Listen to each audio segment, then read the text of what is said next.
Hi friends, welcome to చిన్ని kitchen.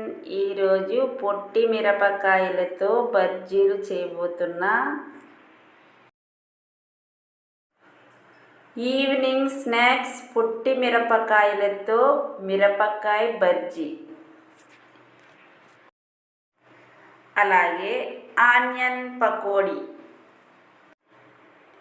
Full video చూడండి, like చేయటం మాత్రం మర్చిపోకండి.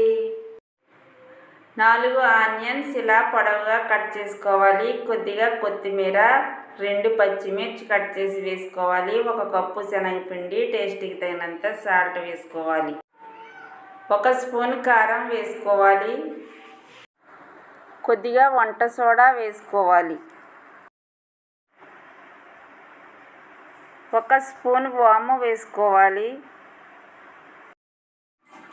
ఈ పిండినంతా బాగా మిక్స్ చేసుకోవాలి. కొద్దిగా వాటర్ వేసుకుంటూ పకోడీ పిండిని కలిపేసుకోవాలి. ఓకే, చూడండి, పకోడీ పిండి, బజ్జీ పిండి రెడీ అయిపోయింది. ఇప్పుడు పొట్టి మిరపకాయలతో మిరపకాయ బజ్జీ చేస్తున్నా. ఈ మిరపకాయల్ని ఇలా మధ్యలో కట్ చేసి పెట్టుకోవాలి. ఆయిల్ వేడైన తర్వాత మిరపకాయ బజ్జీలు వేసేసుకోవాలి. ఈ పొట్టి మిరపకాయలు చాలా కారంగా ఉంటాయి. కారం అంటే ఇష్టమైన వాళ్ళు ఇలా పొట్టి మిరపకాయలతో బజ్జీలు చేసుకుని తినండి, చాలా బాగుంటాయి. మిరపకాయ బజ్జీలు అయితే ఫ్రై అయిపోయాయి. ఇవి వేరే ప్లేట్లో తీసుకుని పకోడీ కూడా వేసేసుకోవాలి.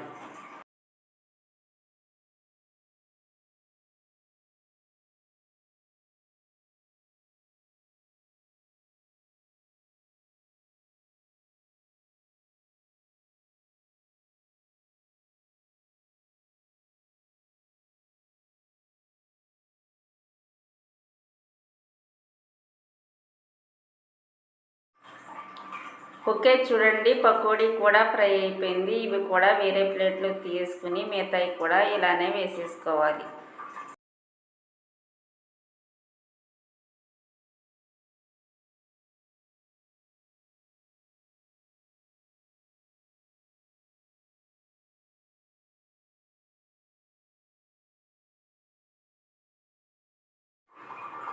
మిరపకాయ బజ్జీ, ఆనియన్ పకోడీ రెడీ అయిపోయింది.